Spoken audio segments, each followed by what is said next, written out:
One thing I did like of my working experience in Ghana is that I was given a chance to build project that at my age very few people could achieve and do in the rest of the world. So my first project coming back when we came to Ghana in 1995 is the Ridge Tower, the one opposite the Ridge Hospital. That project is 17-story building. So when we built that project, it was the second highest building in Accra.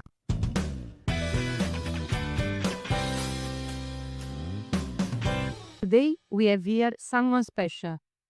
He's not only the technical director at Akka Kappa, but he's also my husband. Meet Jimmy Castagna.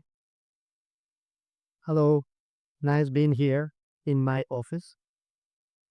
Right, Jimmy, we are going to talk about building a business as a family and to talk about buildings and constructions in general. So, let me ask you the first question. So, before Akka Kappa became what it is today, who was Jimmy Castagna? Well, I have a long history in construction that start way back in the early 80s. So first of all, I'm the third generation into construction. Before me, my dad, Carlo, and before my dad, Carlo, my granddad, Ercole, who was a very active and passionate worker, was a construction guy, was a mason, as a matter of fact. And he is the one that inspired me to be who I am. So 65 years ago, I was born in Nigeria. I did my study in Italy. I became a construction technician in 1979, moved to Nigeria, then back to Italy, then first time in Ghana. So if I have to be concise, my Ghana experience is divided into two periods, 87 to 89. Then I moved to Italy where I met my managing director. Your wife first, not your managing director. Yeah, you are not my, No, you are not my managing director by then. So I work in Italy. I worked for also in the construction industry. Came to Ghana in 1995 with the whole family, wife, two kids. The plan was to stay here for a few years. So now, 31 years ago, we are still around and glad to have made this choice. So, in a nutshell, in a nutshell, right. So tell me, what really sparked your interest in construction? Where really uh, did you start from? the first memory I have about being engaged in construction is I was 5 years old, living in the northern part of Nigeria. I was the only white boy, no school. So my main uh, job, if I may say, was to hang around with my nanny and my gardener and my driver, security. That's where I learned Hausa. And that's where, when it was time to work, and my dad was not really familiar with the language, I used to go with him and being the translator when we were buying building materials. So, Because over the year you learned the Hausa language, not over the years, I mean, I grew with that uh, language. Was my second language. So that is my first uh, memory about construction. But surely not, it's not what inspired me to be who I am. This in different time of my life, I came across people. I just mentioned about my nonno, my grandpa, uh, but I work with Australian, I work with American, I work with South Africans, I work with Italians, and I pick every little thing I could grab from them to build what I am now. And every time was another brick on my wall that makes me to be who I am. We are now. Right. So, what do you think was the most forming professional experience you had in construction in the early days? The one that was more, that gave you the most in terms of knowledge? Knowledge doesn't come in ways. Knowledge comes every day. I mean, a lot of people do say you go to bed and you have to think of what you've learned that day. I really mean it because when you are interacting with contractors, with consultants, with architects, with clients, everyone has his own needs, everyone has his own way of seeing the same issue from different angles. So you learn to be uh, taking those things from each of them and build what is called experience. So that is where I am coming from. But there is no real step where I could say, This project, and I learned the most. Yes, project. Right. Okay.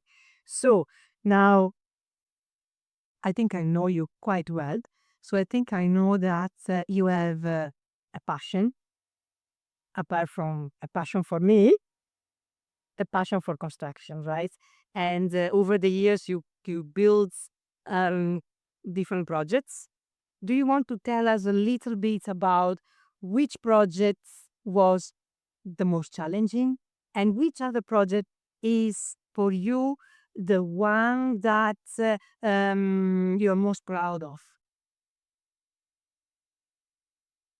I mean, projects are like children.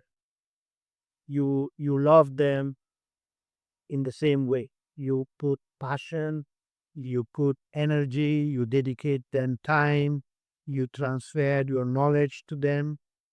One thing I do is when I build that become so close to a project, but when I finish a project, I caught my Umbilical cord.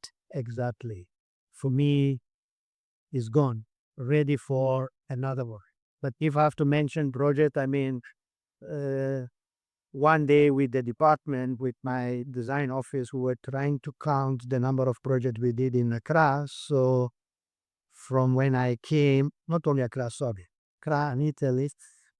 So from project that I handle as a supervisor or project manager or technical director or managing director, we count up to 90. So Accra alone, I think we have like 80 spanning from the Accra Sports Stadium to One Airport Square to Pilaggio. Yeah, me. Everywhere I look at, I see something that I built, and this makes me be proud. Well, And we are also proud of, yes, definitely. And so now you mentioned a few projects, but let's talk. Let's go back a little bit, and let's say that what brought you back to Ghana. What brought us? Actually, what brought you initially to Ghana, and what brought you back to Ghana the second time when myself and the children came with you? so the first time was the need of work. I mean, uh, we are coming from an area in Italy where opportunities are not many. And one thing I did like of my working experience in Ghana is that I was given a chance to build project that at my age very few people could achieve and do in the rest of the world. So my first project coming back when we came to Ghana in 1995 is the Ridge Tower, the one opposite the Ridge Hospital. That project is 17-story building. So when we built that project, it was the second highest building in Accra. Uh, so I don't know if I answer your question, but You did, but now that you mentioned that, so 17 story, that was 31 years ago, right? Um, and it was the second tallest building in Accra. yeah, There must have been some challenges because if if very few others had the opportunity to build high story at a high rise building, so there must have been some challenges. So let's go back to 1995 when we came back to Ghana for the second time. Actually, no, let's go back to 1987. So, what brought you to Ghana 1987? What brought you back to Ghana 1995? the person who brought me back in 1995 is the same person who brought me in 1987. A good friend of mine. We grew together. We had our, we enjoy our youth after school. So when it comes to work, then I was given the opportunity to come. I do remember my first project in 1987 was a fence wall of a villa which is already still exists on Tatrisu Lumumba, and a house in Lagos Avenue. That building was the last building before the countryside start. So at the time I drove there and then realized now that you have another 30 or 40 minutes of buildings gives the feeling of how set back, if I may say, Ghana was 30 yes years ago.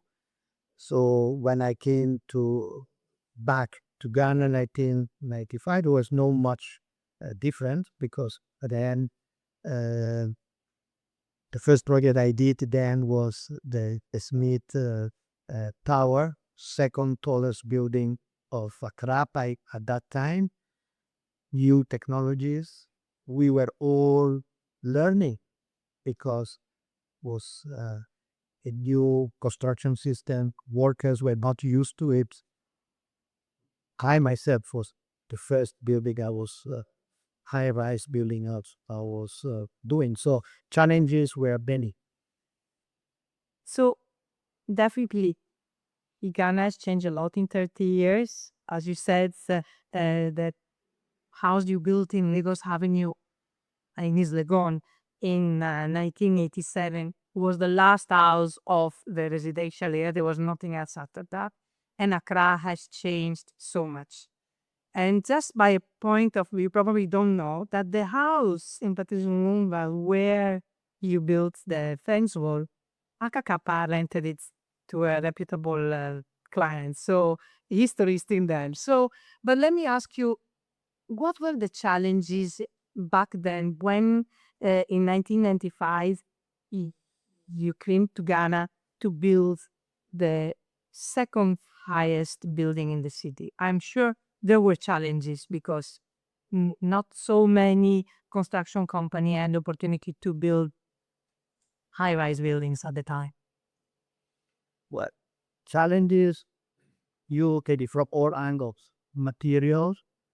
Uh, when I came, ceiling were done with plywood or TNG. So the luxurious ceiling were done with solid TNG uh, timber. Cheapest one was the sheet of plywood painted with oil. Doors were what they was. Tiling very limited. You have to import your own tiles. I remember in 1995 when we built the Smith Tower, I was telling the contractor fixing the windows to use a subframe. A subframe is the technique that you use to make sure that you have consistency in your dimensions. So we're all looking at me why we have to do another window to fix the second window. So basic things were then uh, the new style in town. Workers used to build a two-story building max. Now you have to get scaffold, you have to lift equipment. There was no batching plant by then. That structure you see at the Ridge Tower was built with a, a, a standing mixers of 750 liters. So every time we have to do a floor was a, an adventure because you have to plan for your material, you have to plan for water, you have to plan to put it just over the pick the phone and order already mixed concrete. So many challenges. So, from what you say, Alpo Costo, I would say that technology has also changed a lot from where we were in 1995 to where we are now, right? So, what do you think has been the main switch? Construction became more, call it technological, considering though that we are still in this industry importing the majority of the material that is needed in construction. Again, there's no clear cut. Uh, it's not that we move from the stone age to so it is a slow process feed by needs because after the first building, those what they now call business district were initially built to engage the fund of the workers by SNEED into the real estate. So they were built to give or to create office space for the booming economy, or at least a space where you can rent an office with all facilities. Before then, your office was in a residential house. So is again a slow process. You the need to build, attract investors, attract suppliers, because instead of going and look for material yourself, you have maybe one or two suppliers, and you go and you choose a limited quality or quantity of material. So suppliers that will provide, help you source all the materials that you need from one point only. That's what you need. 25 years ago, you go to a tiling shop, you don't ask for a specific color or for a specific size. You go there and we tell them, I have 300 square meter of tiles to do. Then they will tell you, oh, this, don't take this because we have only 200. Don't take this because we have only 50. So you have to limit the, the quality of the work that you were doing based on what you have available here. Don't forget that 25 years ago there was no internet, so you don't have access to suppliers from uh, other part of the world.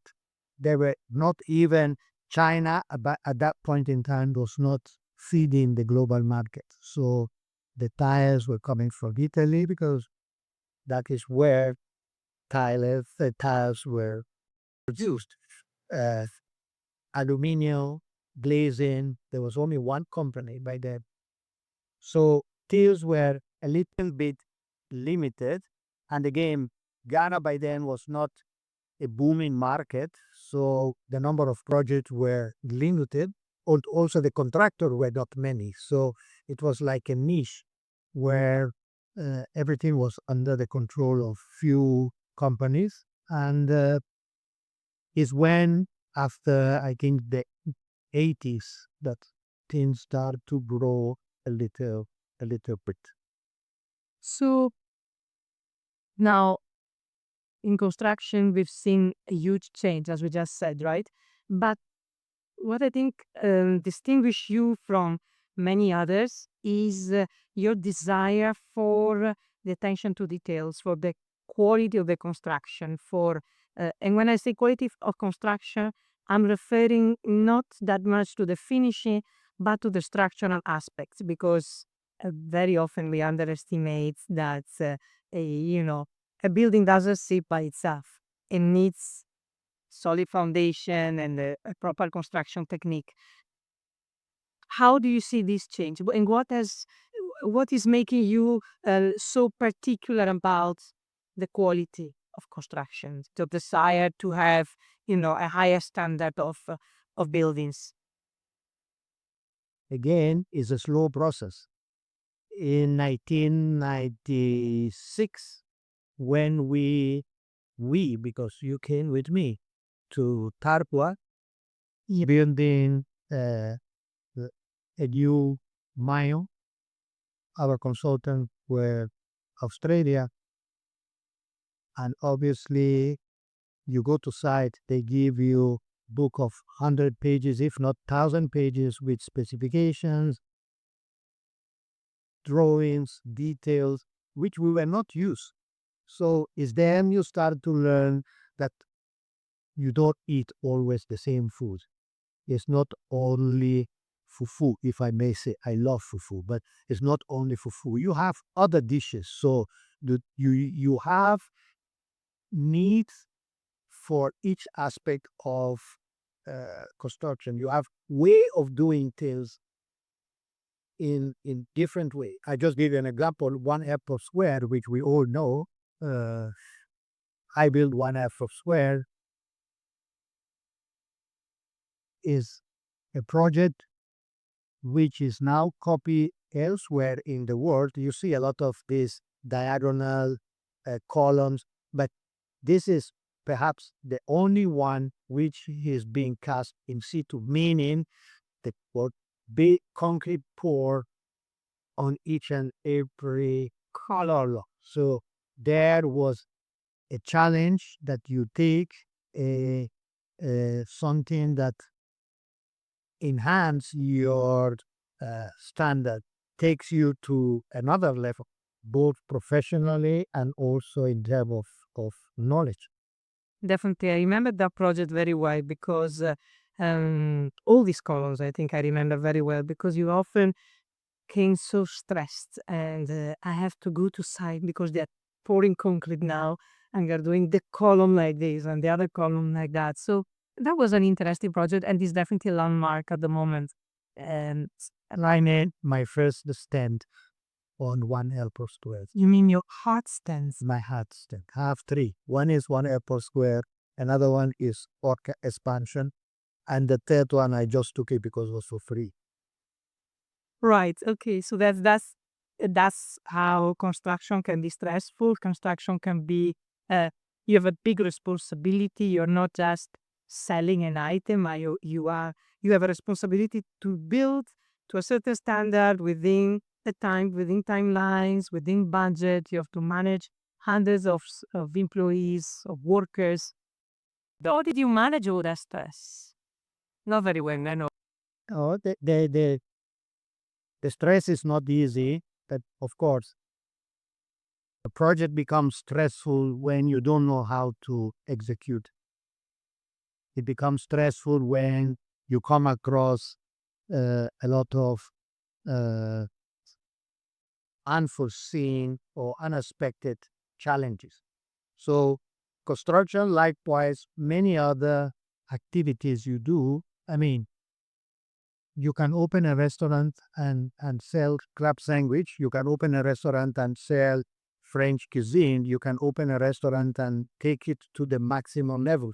At each and every stage, the input of the resources, the material you are using, the service you are providing comes to a different level. Same as construction. It's not only putting one brick on top of the other. It's also the way you plan, the way you cost, the way you procure materials. So that's where the challenge. And if you are not planning well, that's where the stress come together with the challenge. True. So, how would you describe the construction process in terms of planning, execution? there must be, maybe with maximum 5 words, a way to describe how a project starts and ends.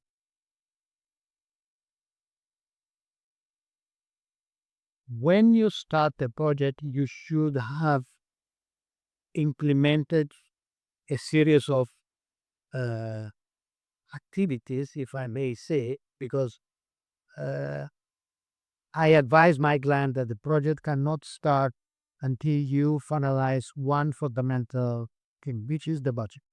If you don't know how much your project is going to cost, you end up taking a bigger risk. And when I say the budget is because the budget will drive the quality of your work, the finishing you are going to use, the size of your building, etc., etc. So the moment, I mean, a lot of times we have clients come in here in Akka Kappa. The first question they ask, how much is going to cost me a 3 bedroom house? So I reply to their question with another question by asking them how much you want to spend.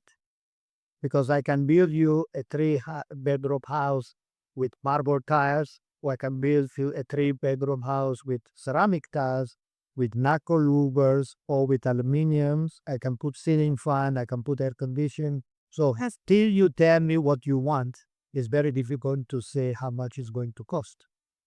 So you spoke about budget in construction, the importance of the budget. That's where you start from. But what do you think most people who are not familiar with construction, who venture into this for the first time, whether to build a private home or the first projects, what do you think the misconception is? What do you think they mainly misunderstand or miss possibly? One typical example I give to my client is that you engage contractor A. Contractor A will buy cement from Gassen, sand from the sand supplier, stone from the stone supplier, mix it in the same way because the quality has to be within specification. But why I buy concrete from this company and it's costing me 100, and why I'm buying concrete from this company is costing me 120? Why I'm buying the same tiles and I get it fixed by a contractor at a rate which is maybe 20% higher than another one? Why I'm buying the same pipe to do my plumbing fittings in the wall, and then I pay more for a company than what I could have paid with another company? Because that's where the difference comes. The quality of the work you are getting. Sometimes a client look at the absolute number and say, oh, I can get someone who can do this for me at a cheaper cost. But what you really need to look for is, what am I getting now, or what am I getting in future for the price that I'm going to pay for? I mean, I'm not involved in the property management, but how many times I hear you talking about a house where they're being called because every week there is a leakage on the wall because the electrical is not done proper. So why this? Because you privilege the final cost rather than the quality of the work that you are getting for the amount that you are paying. So, if someone is building their first home today, what are the three things that they must prioritize? Well, first of all, you have to be very clear with what you want. Most of the time, you well, we have clients that I want my home to look like my neighbor's house, or I want my homes to look like this picture or this video or whatsoever. So Be clear with what you want, be clear with what you can uh, sustain in terms of cost, but most important, let professional guide you in what your needs are. The first thing we do when we interact with our client, we spend a lot of time talking to them, what their habits are, how is their family, what they want to do in their house, what the space you need for a specific hobby or maybe entertainment with their family, etc., etc. So those are things that makes your project is cost escalate. One thing I noticed that some of the clients do not also have the real perspective of how a house uh, looks like in terms of dimension. So yeah, not everyone is able to appreciate from a drawing how big a room is. So the house sometimes is seen smaller on plan. So I want this big, I want to this big, I want that big. But you, it's not only the cost that you are paying to build a bigger house. Then you have to furnish. So if you have a small room and you put a set of seating, that set of seating in a room that is three times bigger will not be sufficient. Cooling that room is also not going to be easy. And these days, the third aspect perhaps people should take into consideration is the fact that cost of utilities is no longer cheap. So you pay heavy money to enjoy your electricity, even the water you are using. So sometimes, I mean, not sometimes, you build buildings in Europe which are virtually costing you zero, if I may say. The last building I did in Italy, 1994, before coming to Ghana, was a 3,000 square meter house. The cost for the heating system was $500 per year. Right. So how did you achieve that?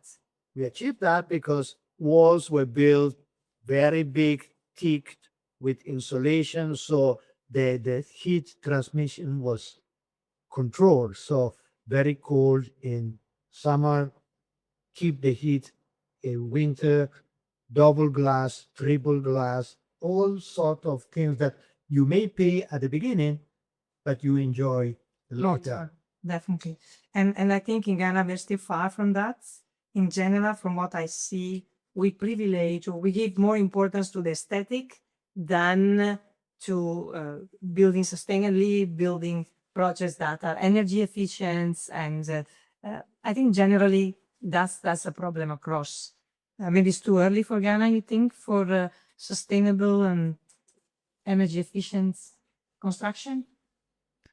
Again, you build to sell, you are not interested in those kind of things because your selling price is partially linked to the finishing and the specifications you are using, but you have to keep an eye to what your competitors does. So either you raise your standard and you tell people that you are buying this because I'm giving you this and this and this. Other than that, if it's not in your vision and it's not part of your uh, target, why should I spend 30% more and then sell at the same price? You're right, definitely.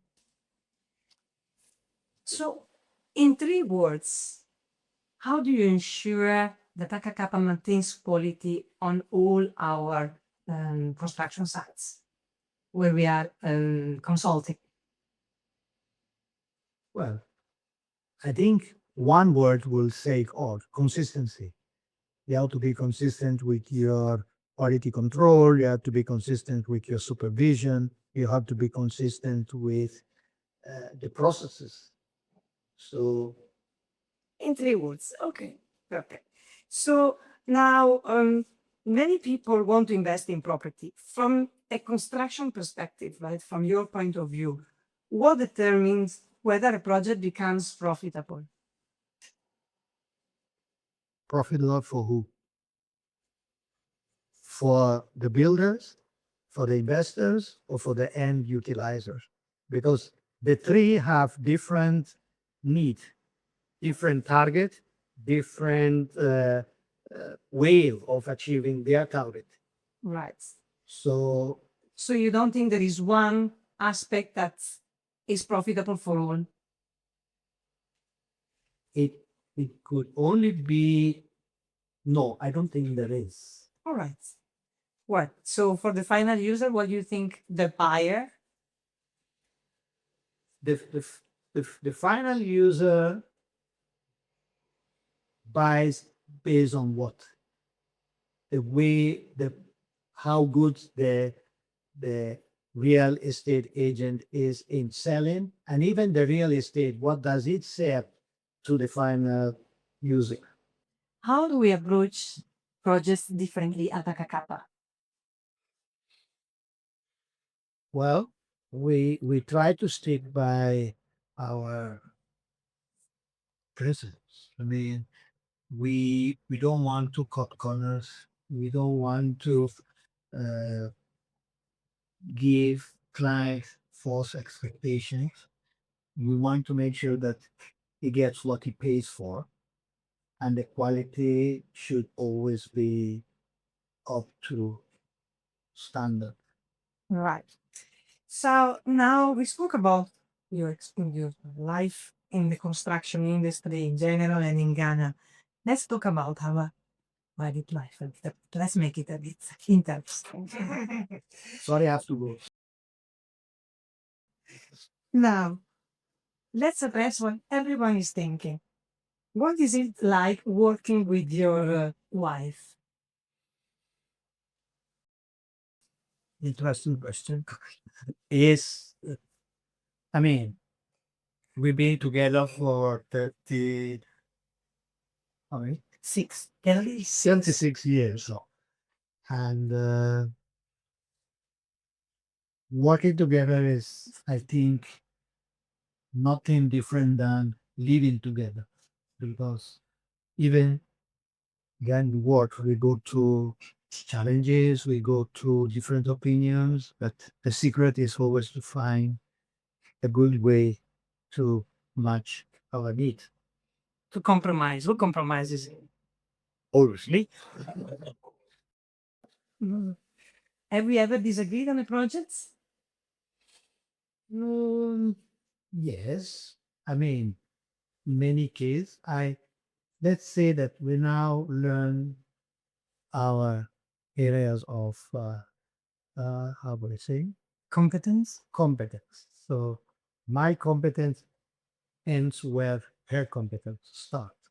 Is a perfect win-win situation, right? I agree. And you think stress and pressure at work affects our life as a couple? I mean, we are not we did not learn to leave the stress out of the house. Also because from the office to the house is 20 meters, so we still have some stress following us at home. Yeah. But we I think the quality of the work that we are able to settle in the office would also reduce the stress, meaning working with competent people, set our standard, have procedures where everyone knows what to do. I mean, I'm talking about my department, but I guess it should be and is applied across board. So uh, we cannot uh, we have to manage the stress basically, and the only way to manage the stress is to keep it low. Well, let's say that when you joined Akka Kappa in 2019, uh, you setting up your construction consultancy department, you also brought in new system to work in the company. And I remember very well how stressed I was accepting to have procedures in place, not accepting, but the challenge of putting these procedures together that work differently in each department. And one thing that you really had, in my opinion, a hard time to convince me was on having a cloud, of having OneDrive, of setting everything in this cloud. And how that was such an exercise when I was still so busy in doing the everyday business to keep the company going. Do you remember that? I think the challenge was not to have a cloud. The challenge was to educate you to see it in the right way. But I was your first student on that, so yes. Yeah. So there are things that are easy to agree on and other things that require more negotiation, if I can use this word. And to me, the experience of, being your wife and working with you, it's, I don't think I would be able to live in a different way because you never stop having a conversation about something. It's never boring, right? I think at a certain point in life, you stop talking about love and you end up talking about funk. I think I've been studying about concrete for quite some time now. So, yes, definitely. To share same interest. I mean, I I joined Akka Kappa doing what I've been doing for the past 40 years. I'm just trying to implement what I learned in the past 40 years. That's when I start by saying that when you're exposed to different concepts, different way of doing things, if you are smart, and not that I'm smart, but if you are able to pick the right thing, the best of what other people does, there must be a reason why they are successful by doing certain things in a certain ways. All we have to do is to maximize their experience in doing things and do it ourselves. He's implying I'm not smart, but I'm not taking offense in that. No, of course I'm not. I'm just I'm just I'm just all right. So, do you think we are able to separate work from home, considering the distance of 20 meters from the entrance door to the office to the entrance door of the house? No, I again, we all need to separate work from home. We need to have quality time when we are together, so we can have good quality time talking about work. We can have good quality time talking about something else. So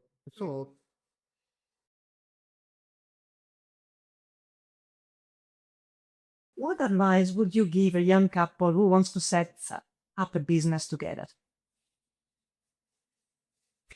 well, I think just one advice: you must respect your partner, no matter whether it is your business partner or your life partner. So that is the key of all good relationship. I agree. Respect is the first thing across. So, and we are lucky because I speak for myself as a woman. I'm very lucky. I have a man that really respect me. So, it's not for every woman to have that. Right. So now, what kind of legacy are we building through Akka Kappa?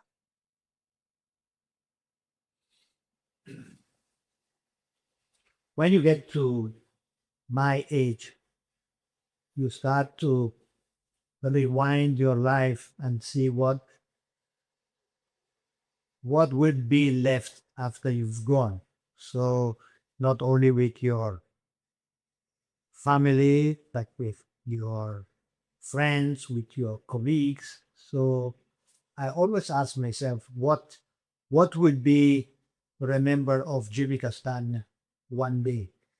And I think one mission I give to myself, the way I am with the age I have and the experience I have, is to take my team from where they are to grow, learning from my experience. Because experience is nothing else than learning from our mistakes. So when you have a mentor that is ready to share I mean, his experience and let you avoid repeating the same mistakes, I think that that is important. So the legacy for me personal or for Akka Kappa staff or for what people see is of Akka Kappa is the fact that we do things in the right way. We always make things in way better. Yeah, the better presuppose that it was good, and then it becomes better. So, but the legacy is to say that one day when other people will sit on my desk, on your desk, Akka Kappa will still enforce the same value. So we are here. People come to Akka Kappa because we do the things in the right way. Great. So now Akka Kappa was founded 10 years ago, 11 now, and we've grown since then. But what do you see Akka Kappa in the next 5 or 10 years? Hmm. I I don't think we can sustain the level of growth we had in the past 3, 4 years. So I think we will refine more in the quality of the service we are giving, which is already, I guess, above the average standard.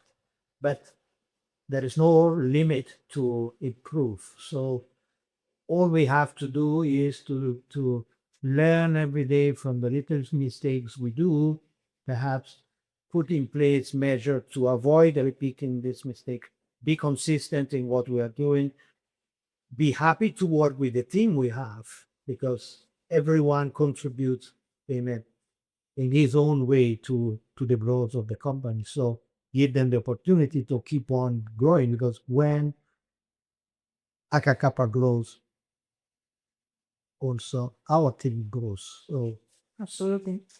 So what I want to say here is that in 10 years, when I started, I didn't expect to, or I didn't foresee Akka Kappa to be what it is today, right? And this was only possible because you and Eduardo joined and the team grew, and there is this continual desire to do better, to grow in the sense of the way we deliver our services and the way Akka Kappa is perceived by our clients. So I think, after all, um, we are successful not in the number of business, but in the way we deliver our service to our clients. You agree with me? yeah, you Very, he has to agree with me, right? So, okay. So let me make this very sharp, right? And very interesting.